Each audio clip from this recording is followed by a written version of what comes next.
Welcome to the Growing Old Disgracefully podcast. I have no idea what episode we're on. Ruth, I how think it's episode 11. Maybe it's, is I this think it's episode 11. 11? Are I we in think double so. I figures think now? we, Wow. I, yeah, I know, impressive stuff. I'm good, thank you. It's lovely and sunny here in Devon, Andy. Finally, we've got some nice sunshine here as well, although there's some Yeah, dark clouds kicking about. It's good. bloody warm though. Um, It's just so muggy, isn't it, when it's like that? yeah. One or There two we more go. degrees, and there's going to be it's 1 or 2 more degrees. If you're a Marvel fan, you'll get this. If not, I'll try to explain it. 1 or 2 more degrees in temperature, and there'll be a third of the Scottish population disappear in flames. I Um, do know what so you're talking about. a little Thanos click of the fingers. Yes, Very mainly good. because a third of the population are ginger, and they'll die in this heat. So Oh, yes, I know, and it's definitely taps off weather. There must be quite a lot of bodies out in Scotland at the moment. single figures. 9 degrees is enough for tops off. To be fair, in Scotland. Unbe- Unbelievable. 9 degrees, February, taps off, shorts on. Although to be fair, I'm shorts on all year round anyway, so it doesn't make much of a difference to me on that score. Dude, I was just thinking, I was like, we haven't spoken about cake, but I can talk to you about cake because it was my birthday on Sunday and I did not make the cake, but both of my boys decided they wanted to make a cake for me and they made what they wanted, obviously. And they Sounds went about with right. yeah, and actually I'm quite traditional in my cake. So if they'd asked me what cake I'd want, weirdly, I would probably go for like a cherry cake or an apple cake or something really quite plain like that. But anyway, my eldest Hector, he made an apple cake, and my youngest made a coffee and well, it's coffee and pecan cake, not a walnut because we didn't have any Oh, walnuts. see, it's a strange one because I actually quite like coffee cake, but I So dislike coffee. It's same. Oh, I like weird. coffee, but I didn't like coffee growing up, and I still didn't Mm, mind a coffee cake, but it still wouldn't be my top pick. But yeah, he made it, so I'm happy. I was happy to have cake made for me and had a little taste of each. But always a yeah, bonus. always a bonus. There you go. So I got two cakes with one candle in each. Not bad at all. That's Exactly. called a serious win. Laura and the wee man are still in Canada, so I'm just airing the house at all times because I like living in the cold. And I don't get that opportunity when the pair of them are at home because they're basically reptiles. Well, I expect it's warm in Canada at the moment as well. It's like that. I don't think it is. I think they've just went to Toronto, and I think it's quite overcast and a bit wet and stuff, so it's actually a bit chillier. So Laura's actually she's heading out just now to go and buy some more clothes for the wee man because he's literally shorts and t-shirt and a couple of pairs of like thin trousers. So she's off to find some warmer clothes for him. Oh, that is annoying because it's often lovely in the summer in Canada, isn't it? Um, Mm, you've got questions. I know you've got questions. we You put a do, we question. I had one do. actually, Andy. I'd What's your only put question? it out like an hour ago. It's what's the name of your podcast? So I We've think just that we've I just mentioned it, so it's all yeah, good. it's all good. But I will answer I've other things. literally, That I've is all. literally forgotten our own name of our podcast. It's the Growing I Old think it. Disgracefully Well, I think it's podcast. grow old. I think it's Grow, grow it's old. Grow Old. That's right, the Yeah, Grow but I Old. don't mind. You can say the name wrong at the beginning. I'll still put it up. That's all good. I can Yeah. tell So my internet is not great, Andy. I'm sorry about this. I'm just going to say this now, just because it's taking ages I'm, to I'm, upload. I'm hearing And you. I'm hearing you really okay, well though, which is okay, good. good. Um, so question one. Um, so it's mindset coming back from break due to injury, and I've still not been able to get to the gym. So it's always a tough one, isn't it? It's one of those ones where we have a bit of a time out of the gym, whether it's to injury, illness, and then it's where do you start? Where do you go back to? And I think a lot of it is just keep things simple for the majority of people. Keep things simple. Get back to the program that you're working on or the plan that you had in place previously. But the biggest one for me is just not to go back into the same intensity and the same weight that you've been pushing the last and the when you just before you finished up, mainly because you want to kind of judge and see where you are in terms of your strength, your fitness, and all these little things that build up as you are getting stronger. And then obviously if it's injury illness, your body's going to take a bit of energy to be able to try to recover. So you need to try and go back in. Sometimes it's quite nice to, I don't know what you're like with clients, but occasionally I'll plug in like a deload week for clients every so often just to give them a bit of a bit of kind of extra recovery. So actually, the first week back from injury or illness for me is generally like a deload week. Go back in like 60% of what I was working at previously, just to make sure that I'm not going to injure myself or just to see if you're over the illness. Yeah. If it's illness or injury, then definitely recovery is going to be the most important thing. And then making sure that you are continuing with your rehab, or because obviously there's a reason that you likely got injured in the first place. So focusing on form and technique so that it doesn't happen again. And it can be a really nice opportunity to do that. If you are deloading a little bit, you're taking some of the pressure and the weight off. It's a really good time to focus on form so that you Yeah. can then go forward there. But very much like you, Andy, it's going to be reducing that intensity and then expecting that you perhaps aren't going to feel the normal amount of strength that you have, depending how long you've had off.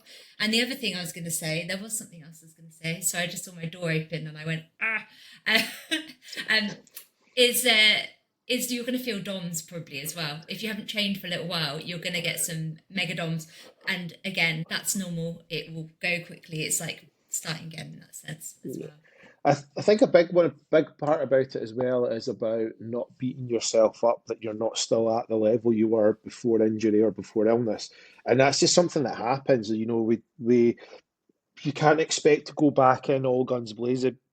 It's just that's life. It's about being able to go back in, being smart about your training, rather than going jumping in 2-footed and going back to squatting 100 kilos for 10. Like, if you've had a week off for an injury or illness, the last thing that you need to do is to go back and do that, because the potential of re-injury or re-injuring might be quite high. But also, if you're coming off the back of something like a cold or a flu and you go back in at 100% intensity, your body's going to be running on empty. So you need to really allow it to the additional time to recover. Even lighter sessions, going in and just doing a bit of movement pattern stuff, just would work quite nicely to get back into it. But again, don't beat yourself up because you are still thinking about what you were doing prior to injury or illness. I think that's probably the number one, because we're very quick to make ourselves feel guilty about having to take time off, even when it's not our fault. Like, you can't predict injury, you can't predict illness. It's just one of these things that happens. It's it's something that's taken me a long time to learn. Actually, I mean, I recently had a back issue that I was, no, so it's still there, but again, I know what, I'm training fairly normally now, but it's frustrating, and I know that it can consume your mind. But it said nicely, I think it's a saying I've heard before, but it said, where your attention goes, your energy flows. And if you're constantly thinking about what you're not doing, you're not focusing on what you can do. So Yeah. instead, we almost need to just kind of get over the fact that we've been off or we can't train, and instead focus on those things that can help us feel better. Like when I was struggling with my back recently, and even to an extent, the problem I had with my arm, felt like it was just one thing after another for like a couple of weeks. But when I was struggling, I thought to myself, am I actually doing everything I can do at the moment so that I'm back to training sooner? You and I spoke about this, and the answer was, toward after that point it was yes, but before that it was like, well, look, I know I need to be doing my mobility to help. I know there's Yeah. certain exercises that I can't do at the moment, but I can still do something. So again, it feels better when you know that you're focusing on what you can. Absolutely, and I think you you have you've kind of hit the nail on the head there with the the the fact that we're quite tough on ourselves, and you it does take a bit of time to understand it's the same as any process. You kind of have to get your head around the fact that your body needs the recovery regardless of how you are, because you're always going to it's the same thing as the grass is always greener, isn't it? You want to be able to train at your maximum capacity, but sometimes it's just not possible. Your body's just going to go, no, this is not going to be an option at the moment, but you still make yourself feel bad about it, which doesn't really help. It's the gap in the gain kind of thing, isn't it? So Yeah, you measure progress, and I know that you might think, well, I've not progressed, I've gone backwards, but I'm talking about in this instance with your injury, you've got to accept where you are, and then you measure the progress you're making towards getting back to the gym, getting better, rather than constantly thinking about where you're not, which doesn't help anything because yeah, it's not going to change anything. And I think we do that with so many things, whether that's fat loss, with food or training, or whether it's to do with just things that we're not doing in life, like I yeah. wish I was doing that. If it's something that you want to do, we've got to look at how you can make progress towards that rather than just being annoyed that you're not there. Yeah, it's a little bit of it's a bit of FOMO, isn't it? It's the that fear of missing out that I'm missing out on the gains that I could potentially get. Well, I used to you be know, quite a proud FOMOer. I used to be like, damn it, I'm going to have to sign up for that thing because I'll get FOMO otherwise. But now I'm quite happy to say no. So something's changed over the years. I think the more experienced and the more experienced or slash older that you get, the more you actually enjoy saying no to stuff that you actually don't feel you want to do. Yeah, Something I've never had an issue with. that that If doesn't I don't want surprise to me, Andy. if I don't want to do it, I'm not fucking doing it. It's as simple as that. I, Like Laura's been at I've told you this, Laura's been at me for ages to do a high rocks with her, and I'm like, no. She's like, why not though? I'm like, because I'm not doing fucking burpees and I don't run.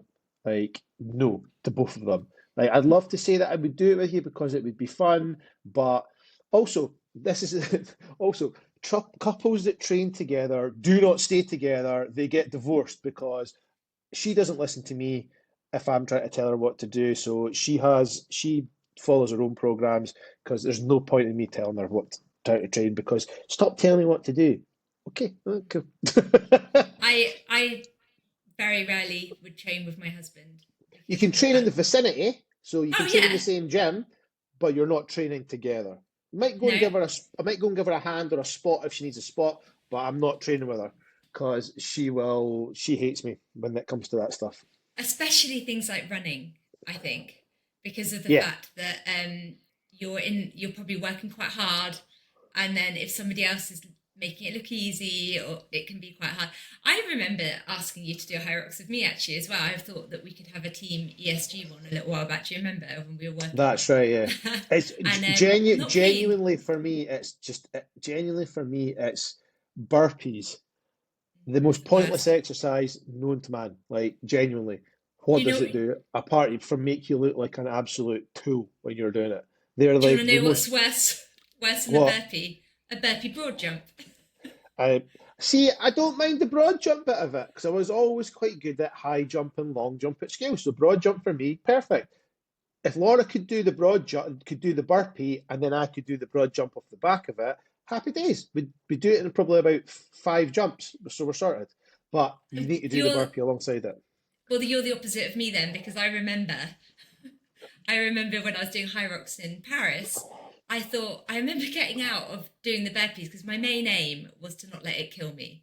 So I Mm. was like, just stay calm and just keep going, just slow and steady, just get to. And it was one continuous long straight. So I didn't look up. I just kept going, and I thought I bloody nailed that, like smashed it, brilliant. And when I looked at my time at the end, I was like, that was a bit slower than I thought. And my husband was like, yeah, it looked pretty slow as well. He was like, you were literally doing two jumps to everyone else's one. And I was like, oh, great, brilliant. Because, I really felt like I hadn't been, because I wasn't as tired. I wasn't that bad after the burpees. I was tired, but not Yeah, terribly. But I was like, oh, okay. Pretty bad at jumping, apparently. you've got to love it. You've got to love it. Yeah, it's nice. He videoed it somewhere. I think that's been filed away for never to look at again. I'm not watching those slow ass burpee broad jumps ever again. I honestly felt like I was smashing it, but there we go. I was like, oh, amazing. Anyway, I haven't got any of those booked in. So that is a bit of a deviation from recovering from injury. That's probably more how to get injured. Yeah, exactly. Right, let's get on with a couple more questions then. So here we go, one for you. Is the summer shred still a thing, or are we finally over punishing ourselves for holiday bodies? Right. Well, you don't you shouldn't be punishing yourselves for holiday bodies in quite that sense. Like you don't need to. I do think that sometimes it's nice to have a bit of focus, but Yeah, I would never do it in a way that means that you can't that you go on holiday then you're so desperate to finish whatever it is you've done that you end up just hitting fuck it. You're on your holiday, then you're feeling bloated because you've suddenly eaten different foods, you've just gone all in. And that isn't the way to do it either. So getting those habits in place with the fact that your holiday's coming up and you want to feel good while you're going away because it's not just about being thinner. What was it they used to say? No carbs before marbs or whatever. yeah, It's that's right. not that's definitely gone. But if you can go away, yes, you might have lost a little bit of weight, so you're feeling good about yourself there, but you've done it in a way that you've got energy, you feel a bit stronger, you're just feeling in control, learn the habits that you can then reduce it a little bit whilst you're on holiday. So you're not focusing on fat loss anymore, but you're not hitting bucket either. You're just learning this new lifestyle, it's all happening. Yeah, And then you can just get back into things when you get home. That is how I would do it. So having holiday as a focus can be quite a nice driver, but yeah, I would avoid the all in. yeah. I would agree with you. I think the majority of people that go on holiday would probably admit to the fact that they would want to feel more comfortable and feel like they're looking their best in their swimsuit or their speedos or whatever it is that they're deciding to wear when they're on holiday. And I don't think that's a bad thing either. I think I don't think it's a bad thing provided that you, exactly as you've said, you set yourself up to do it in a controlled way rather than this whole no carbs for marbs where you basically starve yourself for 12 weeks and you're miserable. You end up going away and binge eating because you're fucking starving yourself. You know, I think we're, I think a lot of people have a much better handle on what they need to do to keep themselves in better shape or better physical condition. Um, and I think it's just something I think it's one of those ones as well where you do have to rein things in when you get back from holiday because you can get that holiday rebound. It's generally it's going on holiday for 2 weeks and then eating like you're on holiday for eight is generally the issue. So the Yeah. 2 weeks on holiday probably is not going to make that big a difference. Maybe 5, 6 kilos, at 10 if you're going mental. But the problem is that you keep doing that for the next 6 weeks once you're back, and that's where the majority of the issues come from. One of the biggest mistakes that we make when it comes to fat loss is, and actually exercise, anything, in fact, is that we try and rush things. So we think, oh, I want to be able to do that. And if we use a marathon running, for example, just because most people wouldn't approach it like this, but yet we do when it comes to fat loss, we wouldn't say, I'm going to run a marathon and then try and run a marathon the next day because we'd get injured. We'd be too quick. You might, Andy. I wouldn't. I You've done that, haven't you? Right. I did Don't one do what. marathon. I did one marathon. I got signed up for it 4 days before How did you feel afterwards? it. To be fair, I didn't feel too bad because I was playing a lot of football at that time, so I was So you've been generally training. I was pretty fit Were you strength anyway. training as well? Because I do think that's good Strength to build up. training, strength training. It was probably the fittest I'd been. So I think it was about maybe about 20. Must have been about 27, 28. So it was pre ACL. And I did all right. I did 3 hours and Right, 40, shut up. 3:40, I think it was. But I would never, I felt like a bag of shit afterwards for about a week. It was Yes. horrible. Okay, so apart from Andy, most people, the reason that they get injured, that they struggle, or that they give up on something is because they expect too much from themselves too soon. So Yeah, Andy's body was pretty conditioned to training.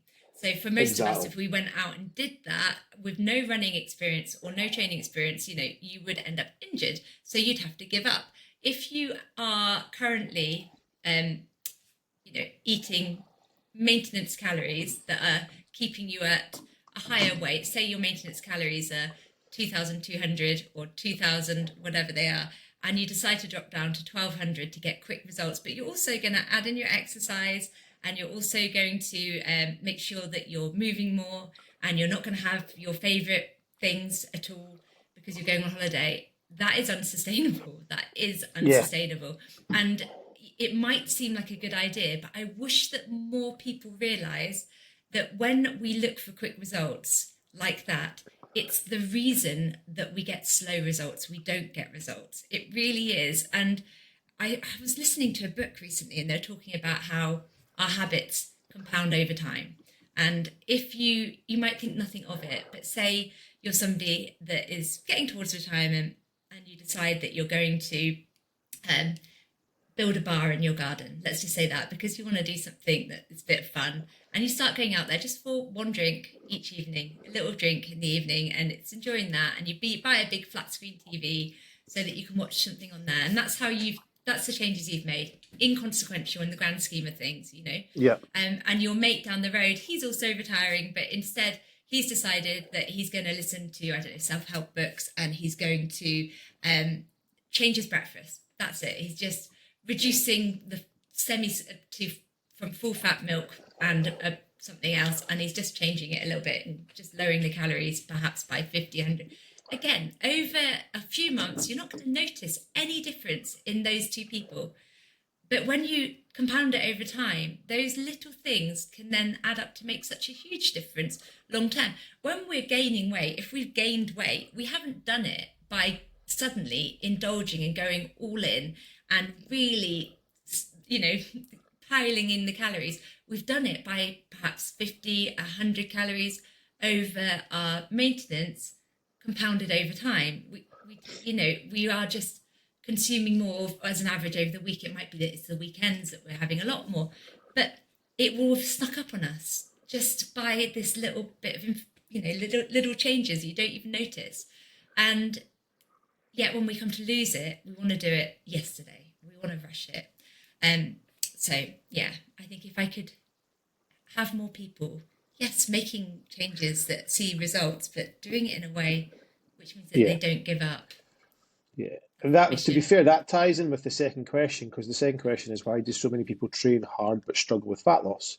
Is it the plan or is it the mindset? And you're right, it's getting your ducks all in a row, isn't it? And just making sure that, your training is in the right place, your nutrition's in the right place, your recoveries, your movements, like your steps, etc. All these habits need to be not perfect, but you need to be ticking them off on average or above average for the majority of the week, and you'll start to see results. And the majority of it is mindset. It's the biggest issue that people have, especially the folk that, clients that we deal with, is this all or nothing mindset, that they feel that it has to be done in 6 weeks, or they want it's the probably one of the reasons why it's one of the reasons for it is because of how everything's so consumer driven now. Like, you've got Amazon Prime that can deliver you a parcel basically next day. So we feel that that's the same thing, when it comes to our health. It didn't take you a day to get into the if you feel your health isn't great and or your shape's not in a good place, it didn't take you a day to get there. It's taken time to get to that point. So thinking it's going to change back overnight, it doesn't work like that. It'll take equally as long, maybe more, to get back out of it if you're doing it right and you're doing it consistently, controlled, and making sure that it's going to be maintainable. So yeah, I think for the majority of it is it's mindset, isn't it? 100% mindset. The other thing I was going to say is you will be surrounded by images of people that have achieved amazing results in 6 weeks, in 4 weeks, even. What you don't see is whether they sustain that weight loss as well. Because if it's very easy for people to go all in and get some incredible photos, if they've got a photo shoot coming up, they might do a massive cut and they're proper honed in on that. Fine, but you don't ever see the full picture, and also you don't know what life they're living outside of that. What are they juggling around that? I think when we're younger, we feel like we can be the exception up to the rule. We can kind of cope with this all in sort of mentality a bit more. likely because we don't have so much going on. We can be a bit more selfish in our habits. But I think we also don't see the pattern yet. We Yeah. don't realise that that's just starting off yo-yo dieting. I definitely used to be someone that trained hard but struggled with fat loss when I was running all the time. This is years ago. This is after having Hector, who's now 15 and a half. But I remember thinking that I could outrun my calories, probably, Andy. I think Yeah. it's just whether your reasons for training. I was training so hard, I was probably increasing my hunger tenfold as well because I probably wasn't fueling properly around it. I'm sure I wasn't. So people can often train hard thinking that that's enough, and it isn't. And it could be that they're training hard, but their daily activity is actually really low. Yeah. They're pretty sedentary outside of their workouts, and it can also be that they're not fueling their workouts well. That again, that's something I used to make a mistake with, in that I would try and eat less, skip my meals. I wasn't building muscle even though I was strength training, and I think it was because I wasn't eating throughout the day. I was just trying Yeah. to eat as little as possible.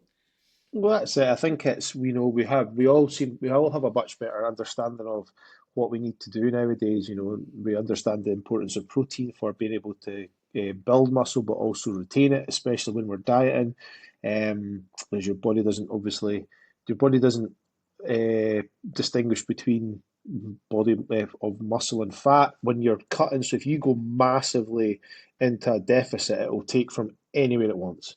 And for a lot of the time, as I say, you can't choose. So you need to do as much as you can to be able to preserve muscle. So, making sure that protein's in your diet regularly throughout the day hopefully helps retain that muscle that you're wanting to keep a hold of whilst helping cut body fat. So, yeah, And it's I think the more knowledge that we get, the better, isn't it? yeah, yeah. And I mean, yesterday my steps were low for me, which was unusual. I did go for a walk, but I was like, oh, they're lower than normal. I did a workout, and it would be easy to think that strength workout, years ago, maybe it'd be like I did a workout, so therefore Mm, I burnt the calories. But it was a strength-based workout, so I need the fuel afterwards to recover. But equally, it's not for food. I'm doing it for yeah, other reasons, and that's it. it's definitely having a think about the purpose of the training, and it shouldn't be food based Absolutely. unless you're having a really Yeah. nice protein shake afterwards and you can't wait for it, which it's like a treat, which I That's wouldn't it. imagine That's it.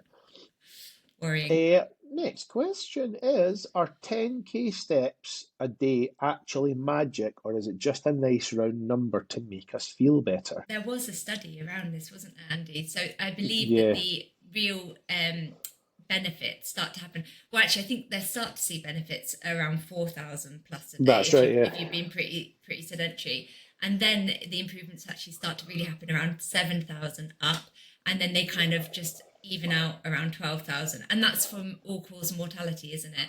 So yeah, 10,000 isn't a magic number, but it's a good ballpark to aim for because it has you in that range that is going to be, helping with your overall health. absolutely. Is weight training finally getting the respect it deserves in mainstream health? I think so, but that could be because I've trained my algorithm to tell me.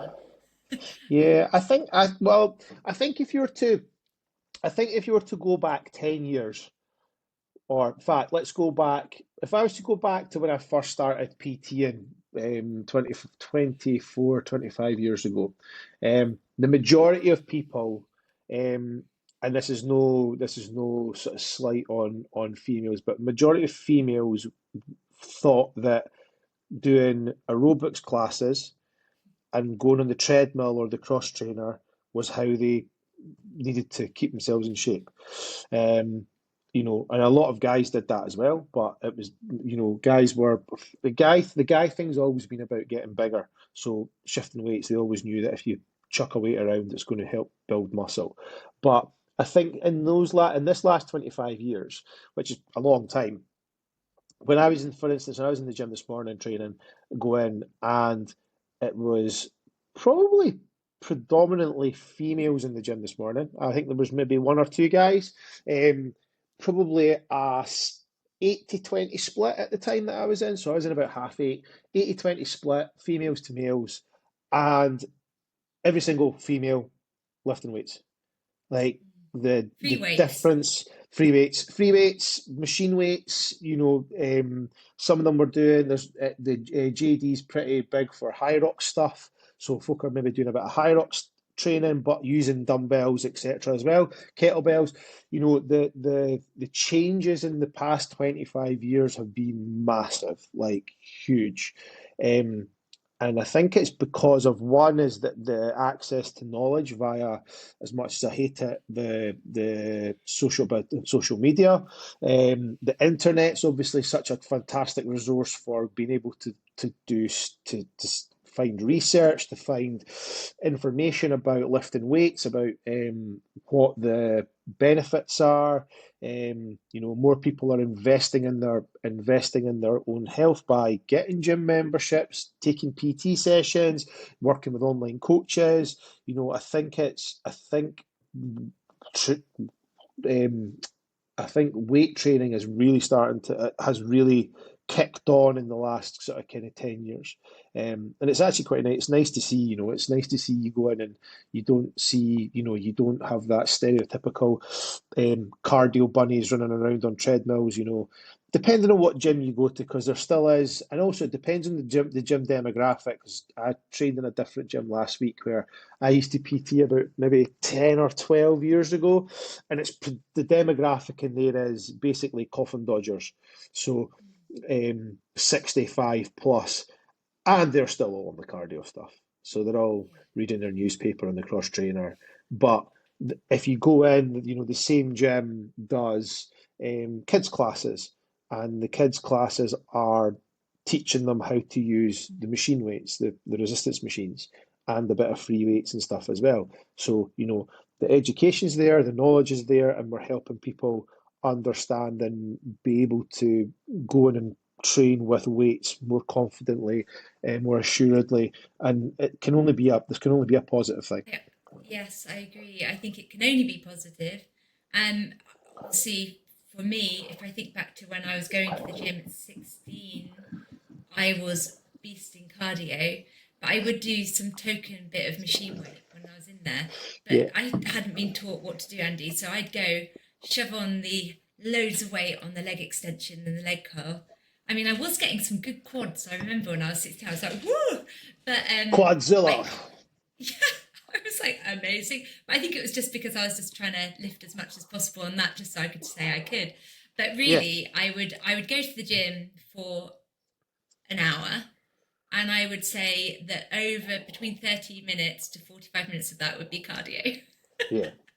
And that's, But and it's flipped on its head now, isn't it? So, and it's nice to see. It's nice to see people having more confidence in their own abilities to go and push weights.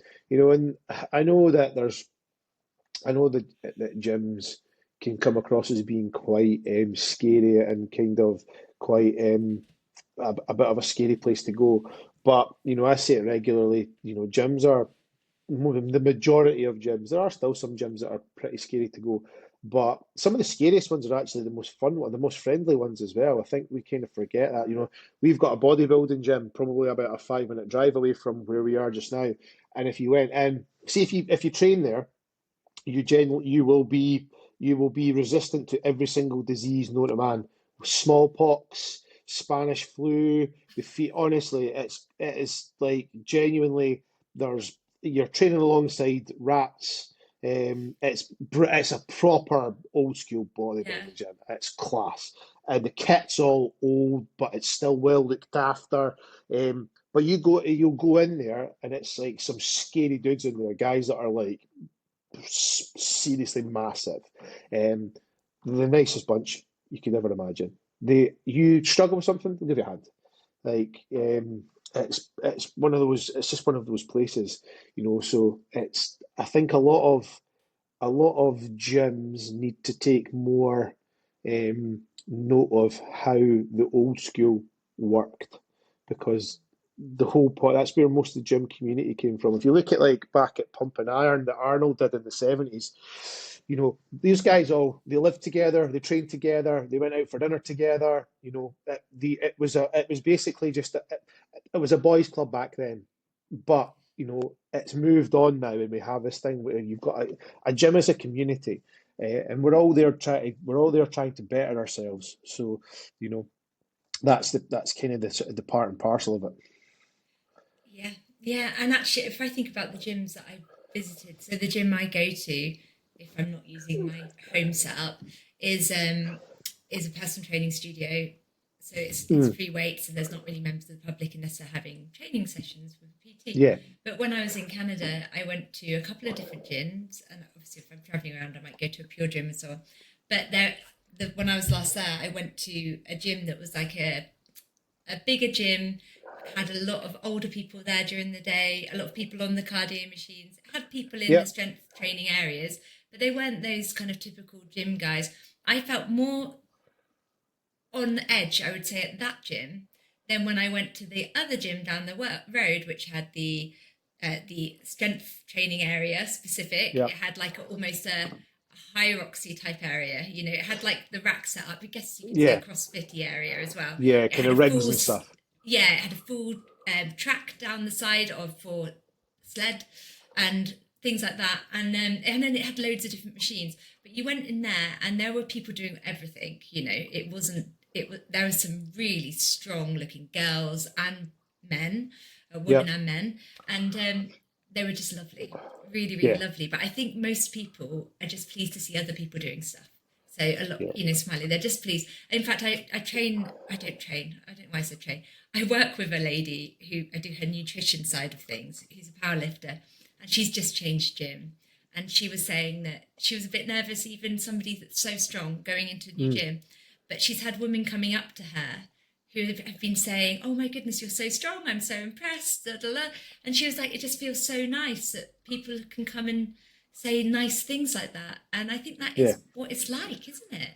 Yeah, well, and I think it's not, it's a worldwide thing as well. Like I'll train where if I'm on holiday, I'll train. So last holiday we had was one of the best ones was went out to Mijas in Spain, and there's an oxygen gym out there, which is the big kind of brand that's in Dubai and stuff in the Middle East. There's a big oxygen gym. It is one of the honestly, you go into it, it's in an office block. It's two floors up, glass windows all the way around. It's amazing. And again, like you've got IFBB pros, so folk that are competing professionally bodybuilding. And I was in training, headphones in. A guy comes up to me and he goes, "Do you speak English?" I was like, "Yeah, I'm Scottish." And he's like, "Oh, just want to say you're looking in good shape." I'm like, "Oh, thanks." So you end up just chatting away to people, and it's like it's a worldwide thing. It's one of these I, weird ones where it's you're all there better. You're all there trying to get stronger, be in better shape, be in better health, and we're all in the same boat. and I think women often struggle with that sort of attention.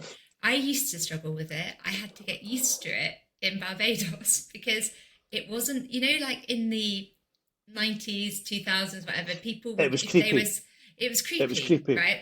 So when we were living in Barbados for that year during COVID, and people would shout things like, "Oh, looking however you're looking," or they talk to you and they like look you up and down. You're like, or pull up with their car and be like, one night I got this guy go, "You train, don't you?" And I was like, "Yes." But what I realised is That because that you're walking in the street just pulling double biceps the whole time. actually, I think there was some weird stuff, but what I realised, and I had to get used to it, is they were genuinely just trying to be nice. It wasn't creepy. They, Yeah, if you look like you train or you look good, people want to tell you, and it's just more of a kind of, it was less creepy, more just yeah, fact for them. So in the end, I got better at going, "Thank you, that's like, thank you, great." Whereas yeah. here, I'd have been like, "Why are they talking to me?" That's it. And I think it's definitely a British thing. I think is that thing of keeping your headphones in and ignoring people. But actually, for a lot of people do just want to turn around, and go. By the way, your technique's extremely good. And that's all. That's all I'm going to say. Your technique's fantastic. Just wanted to tell you that, and then off you go. That's it. It's nice to be nice, isn't it? Yeah, oh, 100%.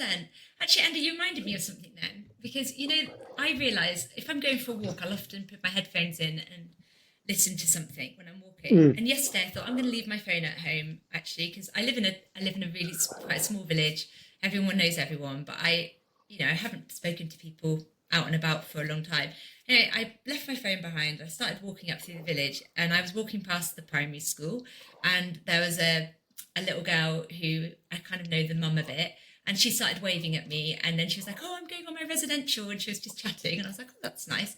And then I walked up a little bit further, and there was a boy who's about 18, and again, he's grown up in this village, so I kind of know who he is, and I just said hello. I was expecting to walk past, and he went, "Ruth, it's the last day of my exams tomorrow," and I was like, "Oh, amazing," and chatted to him, and I was like, I haven't had that in ages, and I genuinely think it's because I didn't have my headphones in, so people Yeah. felt that they could speak to me. And I thought, oh, like I should go out more without them in, because you miss out on that social connection, you It's know? it. I always find it a strange one because whenever I'm out walking the dog, like Laura's exactly the same. Whenever we're out walking the dog, we walk past somebody, we'll always say hello, like Yeah, without same. fail. We'll always say hello, and some people look at you and say, "Why are you saying hello to me?" So I'm just saying hello. It's a pleasantry. It's not. I'm not. I'm not trying. I'm not trying to sell you Herbalife, mate. We're walking around a golf course with the dog. I'm not trying. I've not got any ulterior motive other than I how are you? Hope you're having a good day. I've always been brought up to say hello, but again, I think Yeah. living in the village, most of the time you know people, or if you don't, you know that Yeah. they're a visitor, so you're like, Yeah. hello. Yeah. But it was the actual chatting. I thought, oh, I'd say hello normally, but probably people don't Yeah. want to stop and talk. Time to normalize being nice again. If everybody Yes. was just a little bit fucking nicer, the world might be a better place.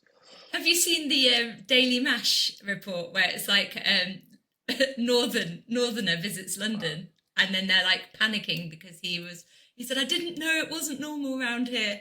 I was just saying hello. I was just saying hello. Yeah, I'll What, send it to you. It was quite funny. Londoners jumping off bridges because they It was wonder like, what's going on. yeah, it was like a news report. It's like a Northerner scaring Londoners by saying hello. But yeah, be nice. But again, do you know what? Even in London, I remember staying in a little place which is considered London. I think it was Putney, somewhere like that. And we were walking along and went into a cafe, and people were going, "Oh, where is it you're going?" And they were super friendly and saying hello. So I think it isn't. It's just the person, isn't it? I think we just get Yeah, when it's a I think busier that's place, it. you think that's going to happen. But nice people Exactly. everywhere. Yeah. Absolutely. Um, Did you have another question, or was that it? I can't one remember. last one last Okay. question, and it's going to be one that I'm going to get on my soapbox and have a good fucking rant about by the sounds Oh, of it. amazing. Um, do fitness influencers actually help or just confuse the hell out of the average gym goer? I just want to stop you before you get into your rant. And what about if you are the fitness influencer, Andy? I'm not. I will never be an influencer. Are I'm we going not to call trying you to a influence any. CWC? We're going to call me an educator, not an influencer. That's where I'm looking at. Yeah, CWC. Um, we can't use that word on the podcast. Oh, we probably did last week, but You definitely have before because you explained what it it's meant. it's a Scottish term of endearment until it comes down It to isn't influencers, Cornwall. and then they can all fuck themselves. Um, It's got many yeah, connotations, actually, I think. It can be a term of endearment or it can be, term of endearment. yeah, It just insult. depends on how you say it. If you say it with a bit of love, it's a term of endearment. If you say it with a bit of evil in you, it can be an insult. It can just be a general part of your conversation. Um, it's such a good word. I just find that it's just so flexible. You can do so much with it. I tell you when it's not appropriate is when you're referring to a female body part. Yes, that's that. Yeah, I mean, That's the actually, do you worst. know what? It's also the last word I would use to describe a female Yes, body but part, that is but like it's what people. also the first. It's the first one I would say to a mate. All right, you cunt. That's Yeah, basically whereas and it's I the think complete that's last one. yeah. If you were saying what does it mean, people would say Yeah, that, and it's literally the thing that people would never use it for. yeah, Anyway, exactly. we That's it. digress. We digress. Yes. How about you? You can start on this one. What do you make of fitness influencers? Well, if they have have no qualifications at all in strength, if they're not a personal trainer and they have no nutrition training at all, and they're literally just fitness influencers, they are somebody who has got fit themselves, I would definitely take everything they said with a pinch of salt. It might be that they're giving good information. Everyone is different, but the majority that I see that have only got their own experience to draw on, not anyone else's. It's just something that's worked for them. I would be very cautious in listening to them, and I would look for other evidence to suggest that this, or scientific evidence to suggest that what they're saying is in fact correct. So, and I think celebrities can fall into this because they've, fallen into that, they've done well on it themselves or whatever. But I would be cautious. Yeah, I think the biggest issue that I have with it all is that the majority of them is exactly as you've said. The majority of them have zero education. They've got zero experience of coaching people, of working with people. They need to be more transparent about why they're doing it, and the 99% of them is because they're trying to sell you something, which needs to be, they need to tell you. That should be mandatory, that I'm repping this brand of t-shirt because they're paying me to do it. Like, cool. It's not because it's a great t-shirt to help you lift more in the gym, or a nutritional supplement. And we also have to remember as well, there's I suppose it's across the board. It's not just fitness influencers. There's influencers across the board, and they're all ball bags.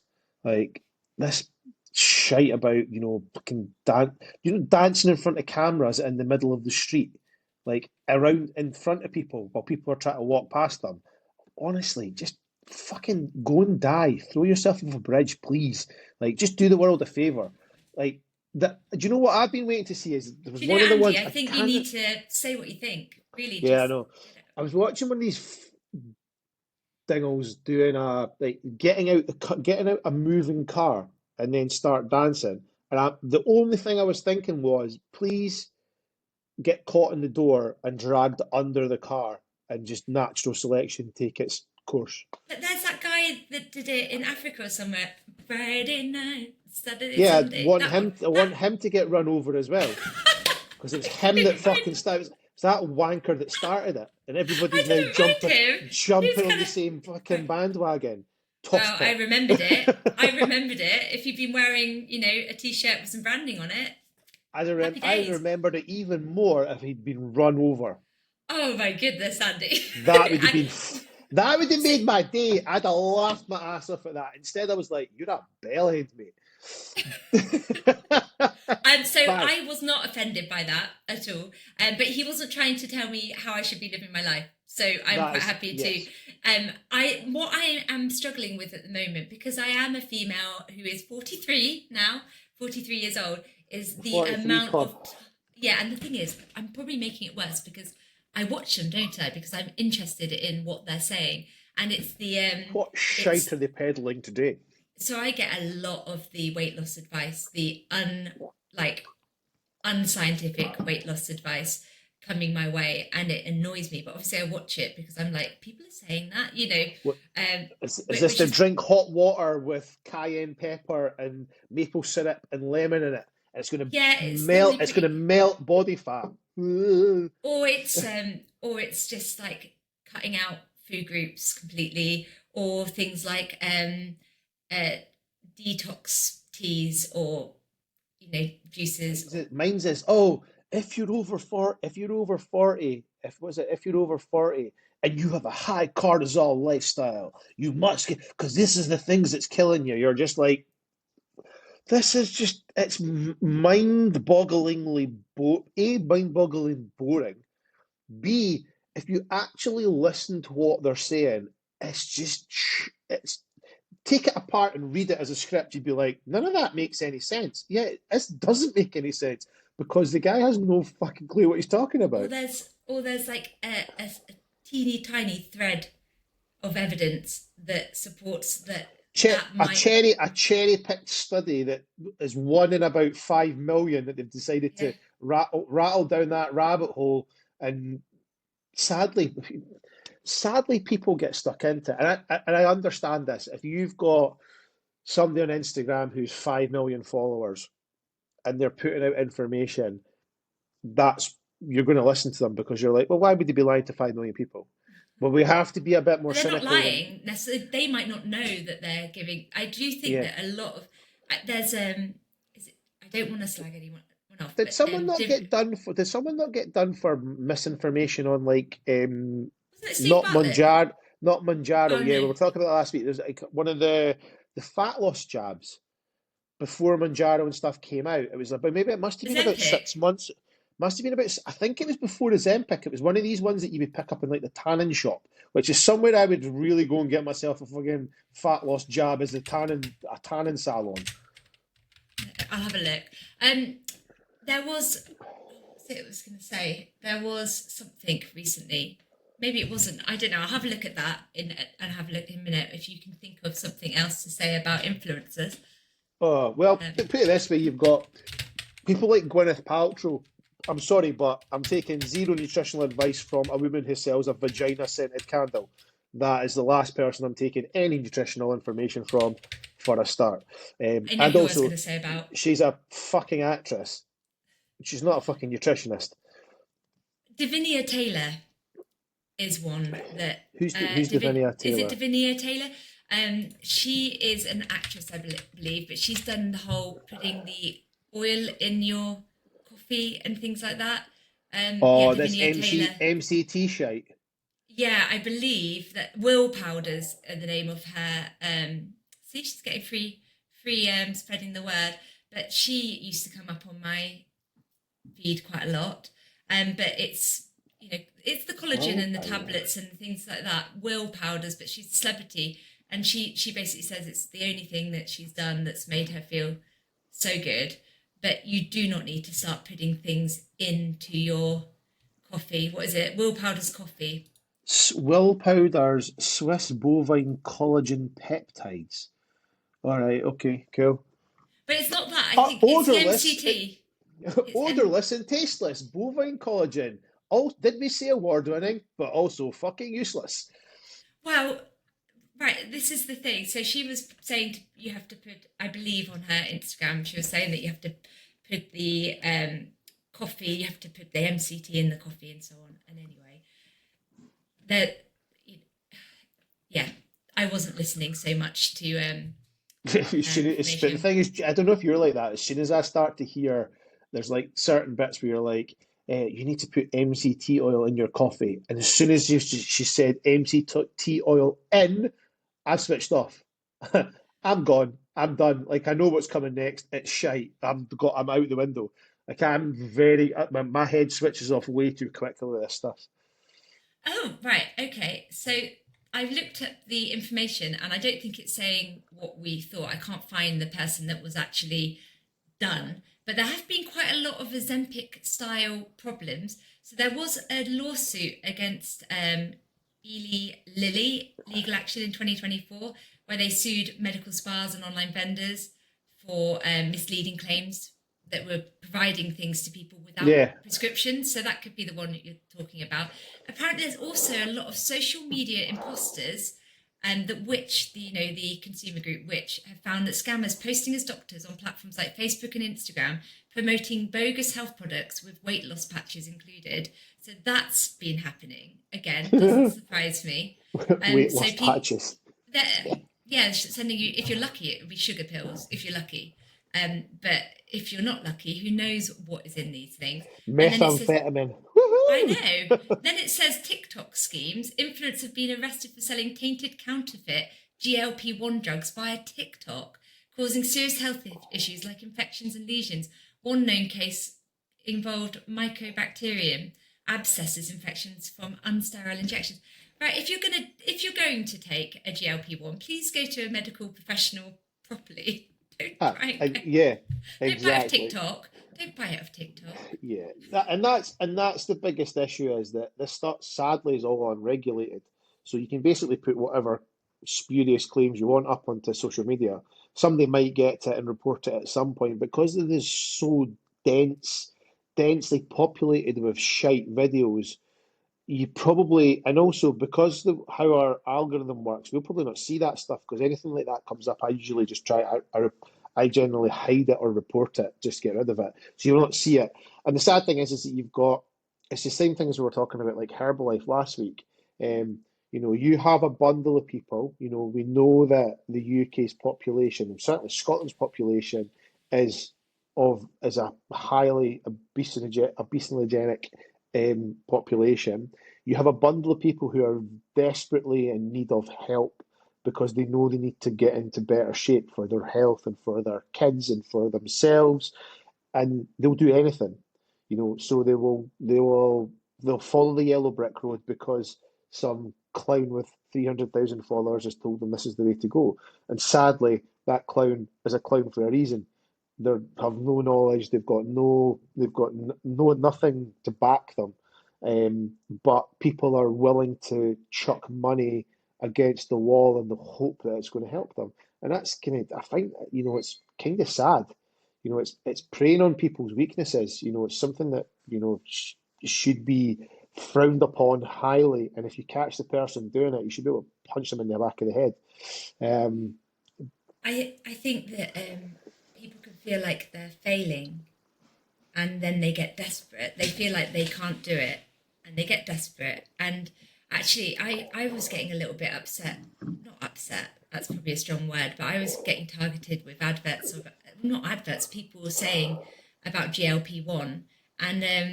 And the thing that is hard now is not that people are on it, it's that if you're not on it and you lose weight, people are assuming that you're taking it. Like, it's like that if you, oh, they're just lying. That's the thing I had. It was like, you might think that that personal trainer's thin. This is one that I saw thin naturally, but they're microdosing. And you might think that that person, but they're microdosing. And I was like, literally not. Like, not that I'm going around saying that I've lost yeah, loads of weight. But the point is, if you do lose weight, Andy, now there's an assumption and you're having to justify not being on it, which seems yeah, strange. which is it's crazy, isn't it? And it's the sad thing, I've had this discussion with one of my clients, and they mentioned the fact that because of all these ads that seem to be targeting them at the moment, they're like, should I be taking this stuff? It's like, no, this is just You don't have to. sadly you don't this you don't have to take this stuff. We're doing this the right way. We're doing it not the right way. We're doing this the right way for you. You don't need to be going down this route. That's a route for somebody else who's in a much worse place, potentially. And it's sad. You're preying on people's insecurities, and regardless if it's something that you get through the NHS, you're still preying on people's. Some people, a lot of these ads are preying on people's insecurities, and we there's nothing you can do about it because the first thing I would do, I'd be like, well, let's get rid of that advert because that's targeting the wrong people. You shouldn't And be making but then people feel guilty about not being on Ozempic or Monjaro, whatever the hell it is. So, it's yeah, I'm not seeing it's very adverts. frustrating. I'm not seeing adverts anymore because obviously I just got rid of those. I was seeing adverts, but now I'm just seeing people that are taking it, who are Yeah, telling. And you know what? If you do decide to take it, if you want to share it with your friends or keep it complete secret, that is up to you. yeah, It's absolutely. completely up to you. But I'm getting so many, and so I can see why women are feeling, or men. Maybe it's happening there, but I think mainly women. I can see why women are feeling so torn because even if it's just sharing their journey and saying, don't feel bad if you do decide to go Ozempic, I did it and look at me, that is still persuasion and Yeah, advertising. it's It it's the is. same way as what women's fitness magazines used to do. Guilt you into guilt you into feeling shit because of how you look. Or any fashion magazines and anything like that, remember they used to be like that. Basically, if you're not a size zero, you're a fucking horrible piece of work. And you're like, well, wait a fucking minute, that's not how this works. But it's the same thing. You're trying to guilt people. Trying to guilt people into taking it, and then you're also guilting the people that aren't taking it but making progress because you're now making people think that everybody's now taking it and this is the way to go and that's the only reason that everybody else is getting any results. No, that's not how this works. You It's see, a no, you're right. I'm in this situation where if people want to take it, I think it's just about informed choices. If I think back to me, if I'd gained weight in my 20s, I probably would have taken it and not even thought a dot about the future. yeah, I honestly think I've looked back and I didn't need to lose weight then, and so I wouldn't have been given it. But if I think about how I approach life in general, it was very much reactive and in the moment, didn't think about my future particularly. And that maybe that would have been the same up until 30, 30 odd. Um, yep, but there's no way that I'd approach it like that now. So if people are approaching it with that mindset, I can understand it, especially if they've been trying really hard to lose weight and they've been struggling. But I just wish that more people knew that weight loss doesn't need to be as hard as they're making it. That it can become easy if you really do look at your expectations, and then you can do it yeah, in a way where you feel really good. And if you're very, very overweight, obviously there can be that ghrelin feeling where you do genuinely feel really hungry. But that is, we're talking here, those people that likely are going to take it because of the fact that they have risk of with their size as well. yeah, and that's it. And it's exactly as you said, if it's an informed choice and you make that decision, fire on, go for it. But don't feel that, but don't feel that you need to conform. It's conforming to what I think people seem to class as normal at the moment, and it's as far as I'm concerned, it's not really. It shouldn't. This we shouldn't be normalizing it. No, We shouldn't be normalizing. Um, fat loss jabs. They're there for people who, exactly as you said, are in having serious issues and have going to have potential life-threatening conditions because of where they're at and they can't get anywhere. So, we've got to we have to be, it's and that's the problem, it's the same thing with all these influencers and stuff that I look at, and it's just it's it's selling a dream that actually you don't really want, you don't really need. well, that's But where you've got to stick to yeah, your.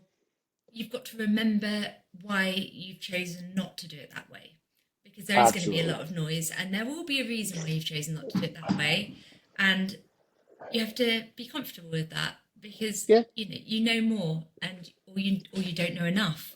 that's it. There's going to be a reason. So just remember that you do you, and if everyone else is doing their thing, it really is trying to cancel out all that noise. Focusing, was it that thing I said again? Where the attention goes, the energy flows. Focus on what you're doing. I'm going to use That's it. that in a cheesy cliche way as much as possible now. Honestly, I think it's such an important thing is it's being able to it's having the ability to turn off the outside noise and not listen to all the shit that's floating around. And if you are, it's been able to sift through it and siphon it into actual working knowledge and understand if it's correct or not. And that's what, kind of hopefully what we kind of bring to the table a little bit with things like the podcast. If people have questions, they can get in touch with us on social media. Hopefully we can help people kind of sift through the bullshit that is sadly a big part of the fitness industry still, and it sadly will never go away because people still buy BCAs for no fucking reason. And they've been doing it for 15, 20 years since it all came out. And why? Because it's good marketing and people promote it. Do you need them? Absolutely not. Absolutely not. But they're still a thing. And sadly, this is where these other things like your fat loss medications, etc., are going to go. These things will be around for the long term now, and we just need to be able to help people decipher all the information that comes from it and be able And to still give focus on them, health. yeah, focus and give them a bit more of an idea about, educating them on it, and then also giving them enough information that they can make informed decisions after that, rather than jumping jumping off the cliff straight into it 2-footed. Yeah, Unless you're and then unless you're an influencer, then fucking go ahead and jump off the cliff 2 footage, you pricks. and if you're gonna take it, we want you to be doing it with still focusing on those things that are gonna have you feeling good.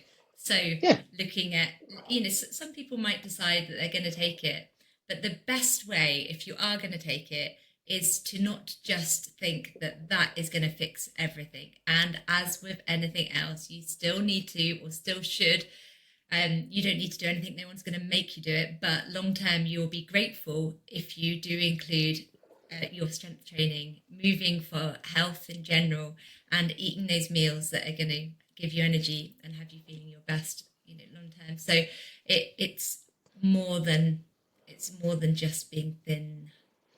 absolutely. Course. Absolutely. There we go. Check Well, us out. We talked I about it again. know. I think that's 3 podcasts in a row. We talked about GLP-1, and I never I talk know. about it on social media, so that's quite impressive. I know. It's always good going. That's the end of the questions, and sounds like the end of the podcast. So as always, we'll do this the housework at the end. If you liked the podcast, which you better have, otherwise we'll not be happy. You give us a 5-star rating on wherever you get your podcast, Spotify, Amazon, Apple Music. It just means that on the algorithm, it means that we're more viewable for people that may need this for YouTube help. as well. And YouTube as well, actually. Yep, that's right. You get to see Andy's face on We YouTube. have a YouTube channel. So that's always helpful. If you have any questions, if you've got any inquiries about coaching, about anything that we're doing, Ruth is at Ruth Mac Fit. That's MAC Fit, not MC Fit. And I'm Andy_Wolfpack. And we'll probably see you next week. Perfect. Thank you very much. See you next time. Bye. Ciao. See the off button. There you go.